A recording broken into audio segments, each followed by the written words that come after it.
안녕하세요. 세로이입니다. 11월 5일 금일 코스피와 코스닥은 큰 폭의 상승을 보이고 있고요. 9일 제재는 과거와는 다르게 수급에 있어서 기관 투자가의 모습이 사뭇 많이 달라진 모습을 보이고 있습니다.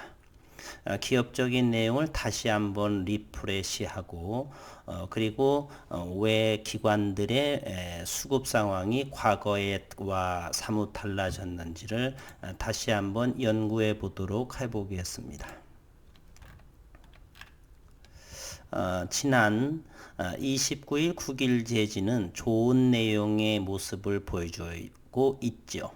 그래핀 양산화 제품 표준화 및 품질 안정화 단계에서 그래프인의 품질을 한 단계 향상됐다라고 29일 밝혔고요. 기존에는 그래핀 성장 시 그래핀 시드를 통해 그래핀을 대면적으로 생산했지만 이번 품질 안정화 단계에서는 그래핀 시드가 없이 대면적으로 균일한 그래핀을 형성시켰다 라는 내용이었습니다. 그리고 결정 입도가 이 120 마이크로미터인 것을 사이즈를 크게 400 마이크로미터 사이즈까지 확대되는 결과를 얻었고, 이로 인해서 전기 전도성에 유리한 그래핀 소재에서 저항을 감소시키면서 우수한 그래핀을 생산할 수 있는 중요 단계 이 두 가지를 설명했습니다. 그래서 9일 그래핀은 이번 성과를 바탕으로 고품질로 향상된 그래핀 C 제품을 올 연말 목표로 준비하고 있다라고 했는데요. 지난해 과거를 들여다보면 9일 제지는 보통 다른 회사보다 어떤 기사의 내용을 좀 더 바로바로 내보내는 것보다는 좀 더 실이 늦게 발표하는 경향이 있습니다. 미국의 특허도 마찬가지고요. 지난해 4월 13일경에 미국 특허가 등록이 완료됐지만 4월 26일에 발표했고요. 그리고 지난 4월 달에 8인치 플렉스블한 대면적 그래핀을 폐쇄 증착하는 것을 얻을 수 있다를 상반기에 발표할 거다라고 했는데, 상반기라고 한다면 6월 30일이 상반기까지죠. 그러나 실제는 5월 29일 날 발표를 했습니다. 그와 같은 것으로 볼 적에 12월 목표로 올 연말을 목표로 준비한다라고 했지만 조금 더 일찍 발표할 수도 있다. 저는 이런 생각을 또 열어놓고 있습니다. 좀 더 늦어질 수도 있고 좀 더 앞당겨질 수 있는 소지도 충분하다라고 말씀드리고요. 최근 달라진 기관 수급에 저는 이와 같은 내용이 영향이 있지 않나는 생각을 해봅니다. 또한 기관들이 현재 최근 많이 들어오는 모습은 9일 그래핀에 대한 좀 더 신뢰도가 높은 것이 아닌가, 그와 같은 측면도 생각해 볼 수 있는 여지도 있습니다. 경실련과 한투연에서 최근 5년간 공매도를 전수해야 된다라고 입장을 밝혔습니다. 경제정의 실천시민연합과 한국 주식투자자연 투자자연합회는 10월 20일 공매도가 금지되는 동안 최근 5년간의 공매도 거래를 반드시 전수조사해야 한다고 밝혔습니다. 이 두 단체는 전날 금융위원회가 내년 3월 31일까지 대마주 공매도 등과 관련된 불법 행위에 엄정 대처하겠다고 밝힌 데 대해 공동 성명을 내고 이같이 말했습니다. 이 두 단체는 지난 14일 더불어민주당 박용진 의원실이 공매도 금지 기간인 8월에만 14,024건의 불법 무차입 공매도 의심 사례가 발생했다고 발표했다면서, 이는 불법인 무차입 공매도가 대낮에 활개를 치고 있다는 증거라고 지적했습니다. 한국거래소시장감시위원회는 28일 시장 조성자의 공매도 규정 위반 여부에 대한 특별감리를 진행 중이라고 밝혔고, 최근 시장 조성자에게만 국한적으로 허용된 공매도 거래가 오히려 시세 조정 등에 악용되고 있다는 우려가 제기된 데 따른 것이라고 말했습니다. 거래소는 주식 및 파생 시장에 참여하는 22개 시장 조성자 전체를 대상으로 공매도 규정 위반 여부에 대해 예외 없이 전수조사를 해야 한다고 계획을 발표했는데 실제 전수조사를 해서 잘 이루어질지는 미지수다라는 생각을 합니다. 그럼에도 좋은 조치라고 하는 것은 공감이 됩니다. 이번 조사에서는 시장 조성자의 공매도 관련 내부 통제 전반적인 내용과 특히 개인 투자자들의 우려가 큰 무차입 공매도와 업팅률, 시장 가격 밑으로 호가를 댈 수 없도록 하는 것, 위반 여부 등이 집중 점검 대상이라는 이런 상황에 놓여 있습니다. 국일제지는 현재 기술적으로 보게 되면 5,000원 바로 아래에서 턴하는 모습을 보이고 있고요.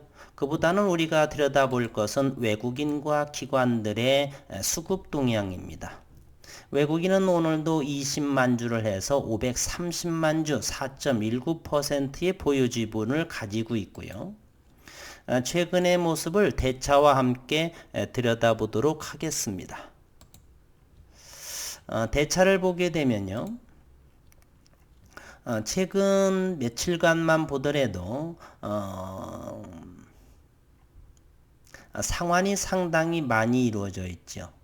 이곳에는 뜬금없이 10월 30일 날 200만 주를 대차하고 120만 주를 상환해서 75만 주가 대차가 증가하고 그 다음 날은 또 34만 주가 또 줄어드는 상황을 보이고 있습니다. 상세적으로 보게 되면요. 11월 정도만 보겠습니다.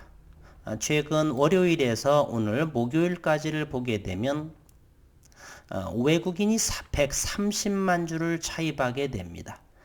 대차도 차입하고 주식도 사고 대여한 사람들은 바로 증권 126만 주를 대여한 것을 고스란히 외국인이 차입을 하게 되는 상황입니다.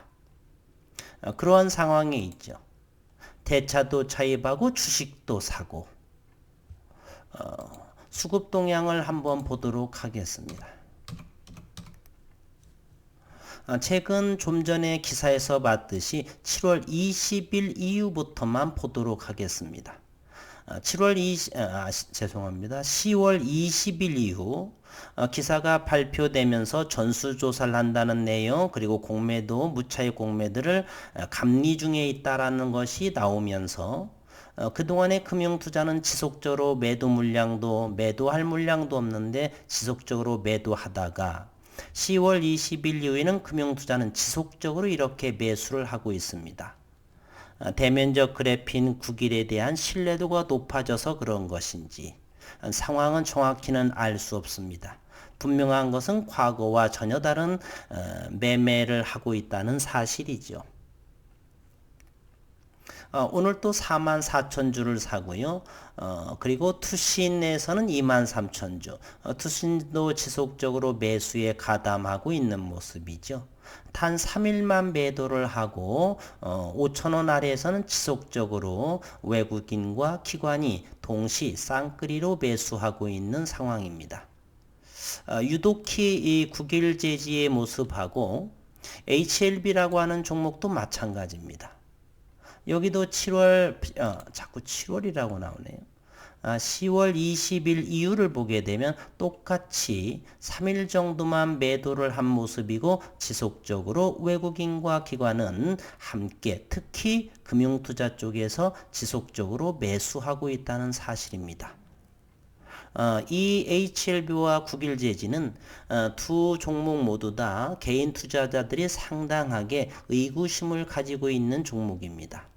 금융투자는 매수한 물량도 없는데 매수한 물량도 없고 지속적으로 매도가 나오니 도대체 어디에서 매도 물량이 나오는가 이렇게 의구심이 있었던 모습인데 현재 10월 20일 이후는 똑같은 모습으로 단 3차례의 매도 물량 그리고 나머지는 전부 다가 매수하고 있는 상황이 지금은 아이러니하다. HLV는 리보세라닙에 대한 약효의 효능을 이제 뒤늦게 자각을 했는지 아니면 국일제지의 국일그래핀 대면적에 대해서 자각을 했는지는 알 수가 없습니다. 그래서 다음 주 그리고 11월까지 지속적으로 수급 동향을 지켜보는 것이 좋을 것 같다는 생각을 먼저 드리고요.